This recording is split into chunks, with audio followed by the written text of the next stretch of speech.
Merry Christmas! Thank you for taking some of your time to spend this wonderful holiday with me. So stick around as I visit the Enchanted Village, the Currier and Ives Scenic Byway, and make a Yuletide traditional concoction in this very special Making a Mess with the Yankee Camper, Christmas Eggnog.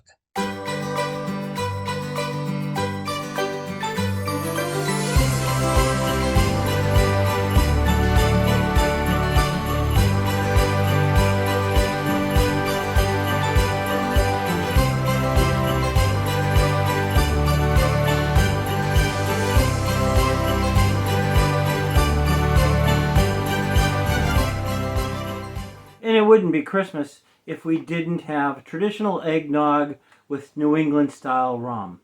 So we'll start our ingredients for our eggnog with 1 can of condensed milk.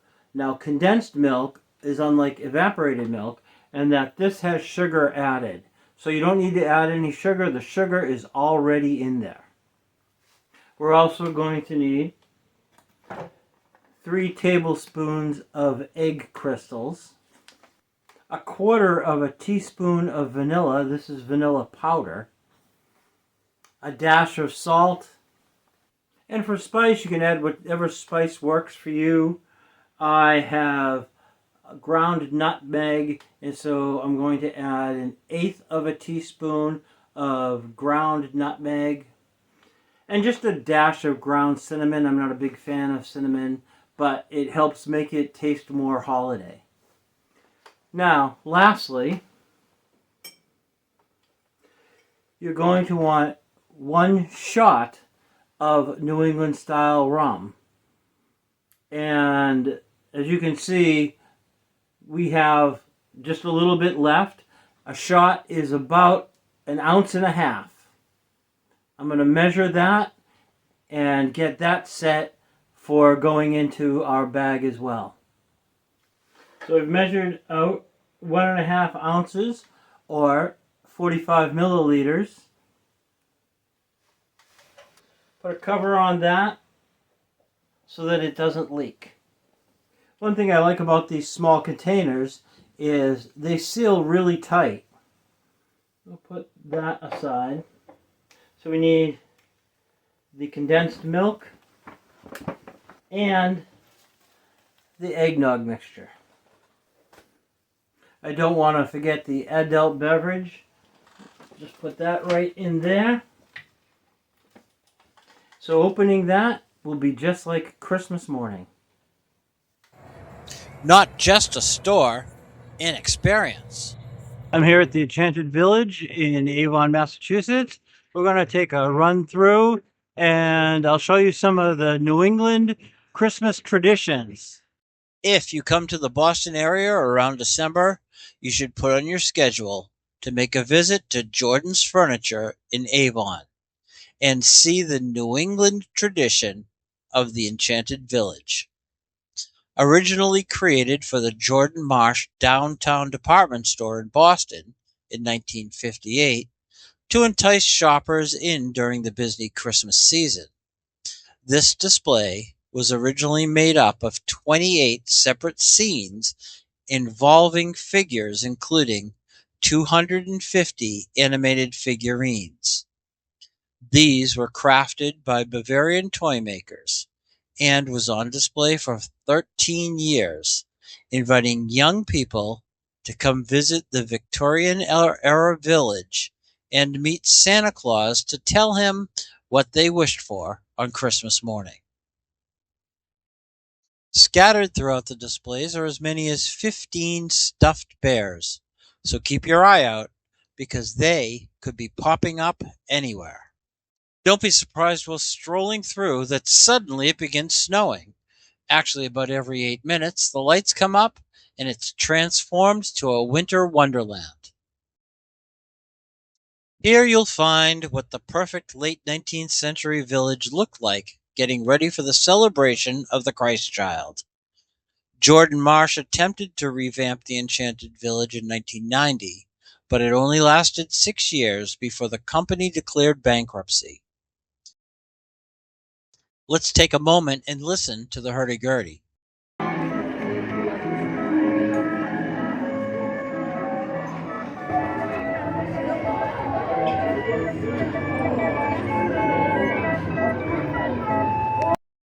The city of Boston then took over and displayed the large collection in a tent on City Hall Plaza for 5 years before it moved indoors to the Heinz Auditorium.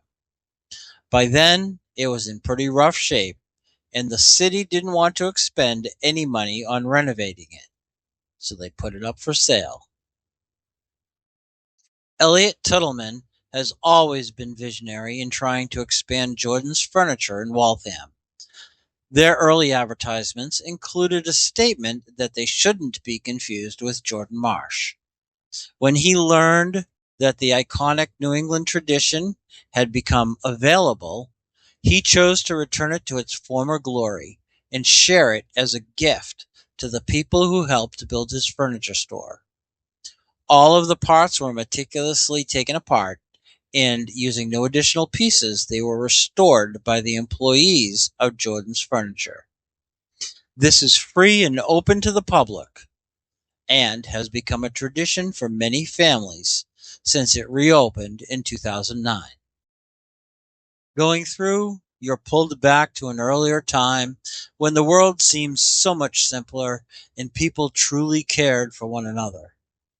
It will sweep you up into a bygone era. The few moments spent visiting will surely put a smile on your face and make you want to dance, like this couple who just spend their day gazing into each other's eyes and twirling around. There are other attractions, including a 4D experience and an ice skating rink, but I can assure you they are no longer confused with Jordan Marsh. So kudos to everyone involved at Jordan's Furniture and especially Elliot for preserving this amazing New England tradition. Now you know. I think I'll go have an original Jordan Marsh blueberry muffin and a cup of coffee. I'm going to enjoy my Jordan Marsh blueberry muffin with a steamy taste of Java. If you'd like to support the work that I do, I'd appreciate if you'd buy me a cup of coffee. It doesn't need to be a lot, but it'll let me know that you enjoy what I'm doing. I'll put a link in the description below, or you can just go to coff.ee/Yankee Camper. Now, let's get back to the video. I'm going to make a traditional New England Christmas drink, which is known as New England style eggnog. Now, eggnog is typically made with fresh eggs and cream. I don't have fresh eggs, and I don't have cream because I don't use refrigeration. So I will use sweetened condensed milk, the eggnog mixture that I put together in my Mise en place, and my shot of New England style rum. To start, we're going to mix the eggnog mixture with just over a quarter of a cup of water.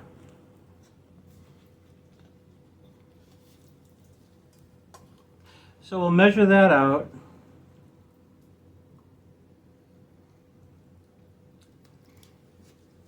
And we'll pour that into our improvised punch bowl. Add in the eggnog mixture, which is essentially the dehydrated eggs, the vanilla, some nutmeg and cinnamon, and just mix that together. It's going to be very wet. That's okay. Make sure that you get it all mixed.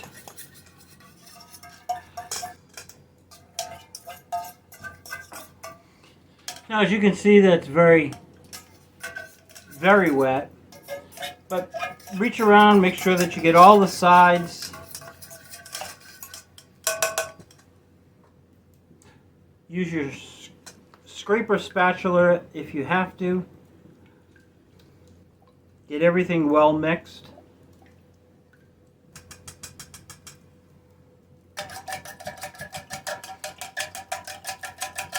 and beat that so that it's very aerated.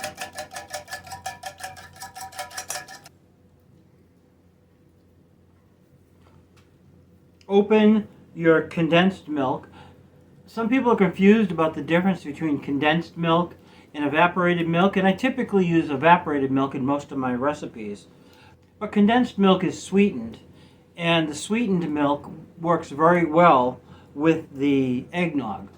However, it's also very thick, which is why we need to have plenty of liquid with the eggs.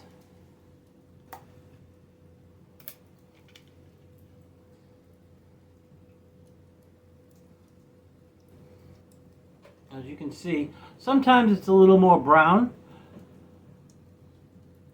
and it is very thick.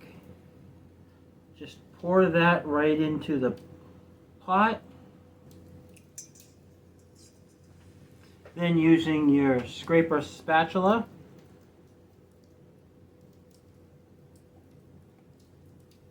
scrape that can clean. Some people use condensed milk in their coffee because it's pre-sweetened.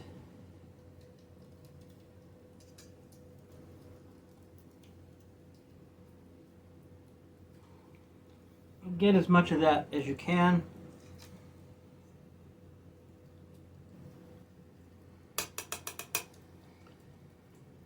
And now you're going to want to beat that for at least 2 minutes. And it's very thick. While I get that eggnog mixture thoroughly mixed and thinned down, let's take a car ride through the middle of New Hampshire where time has slowed down.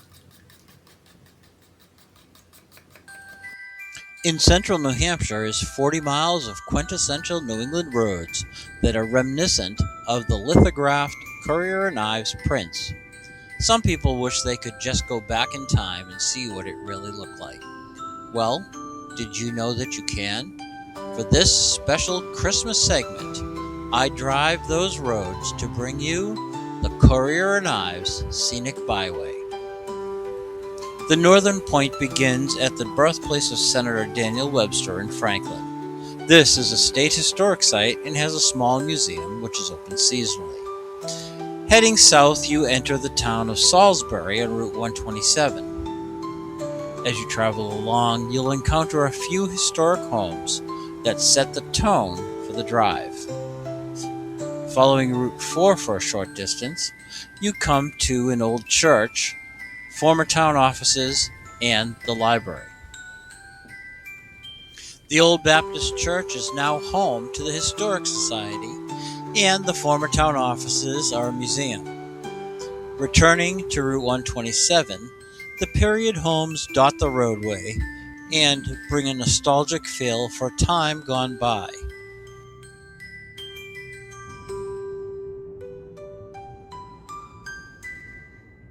In Webster, the town being named for the renowned senator, I next visited the Blackwater Dam, built in the early 1940s.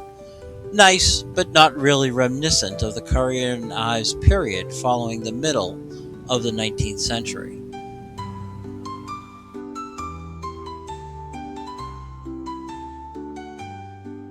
You'll stumble across vintage municipal buildings still being used, wide open fields running alongside the road, and stone fences that lead up to large country homes, displaying multiple fireplaces and an inviting stature. The road meanders down to the town of Warner. Driving along Route 103, you get a sense that not too much has changed in the last 150 years, other than parking spots and ATMs. Warner also boasts two very picturesque covered bridges. The Waterloo Bridge was built around 1860 and crosses the Waterloo River northeast of the town center. The very picturesque Main Street harkens back to earlier times, with buildings that have been serving the public from a slower past.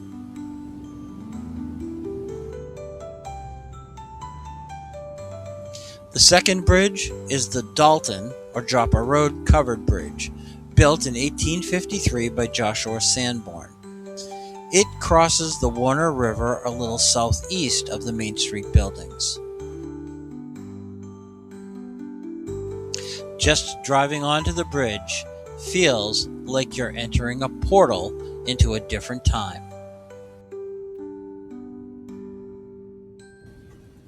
As you exit the town, you'll pass a section that looks like the clock stopped in the 19th century. This is home to Main Street Warner, a non-profit to promote the town. The road continues to head south, but I couldn't resist a stop at the Yankee Farmer. I purchased some buffalo smoked sausage and maple candy. The maple sugar I'll use in a future making a mess recipe. Soon I was in the village of Concoction at the oldest surviving covered railroad bridge in the world. The sign states it was probably designed by Boston and Maine's railroad engineer Jonathan Parker Snow and built in 1889 by carpenter David Hazelton.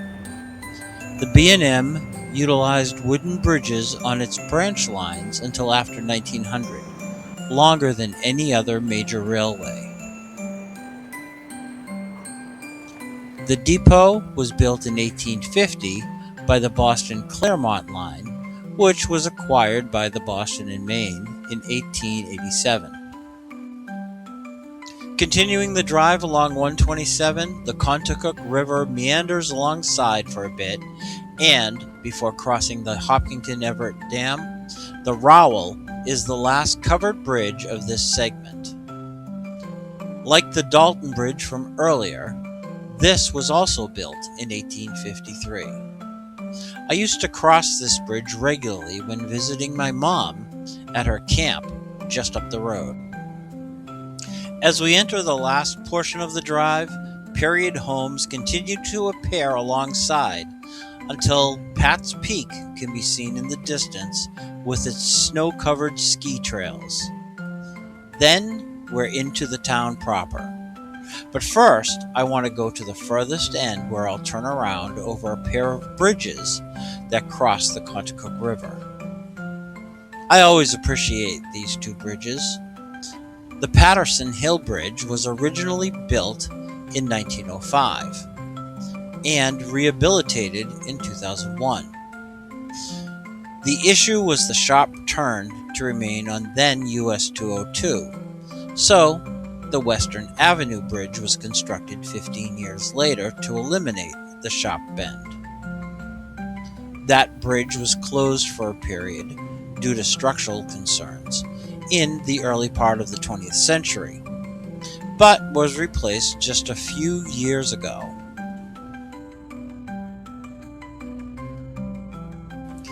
This is Henniker, the only one on Earth. The last part of my drive returns to the center of town. I'm going to make a stop at the Henniker Pharmacy, which has been filling prescriptions at this location for over 135 years. Inside, you'll find period signage that will remind you of a past, mixed with all the modern expectations of a contemporary drugstore. It's interesting. Our minds fill in things that do not exist. Well, there are at least 4 covered bridges along the Currier and Ives Scenic Byway, and there are numbers of prints representing the idyllic rural style.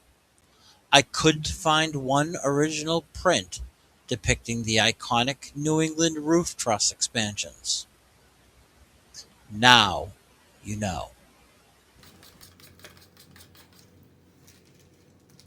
If you're not going to add rum, you might need to add about an ounce, ounce and a half of water to that to thin it down a little. But I'm going to go ahead and I'm going to add in our New England Tavern rum.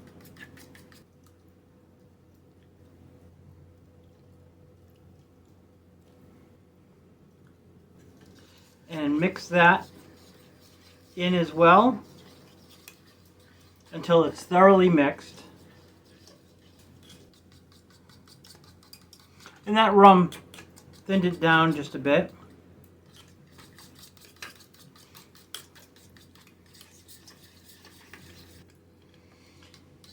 And there is my traditional New England style eggnog in a fairly untraditional punch bowl.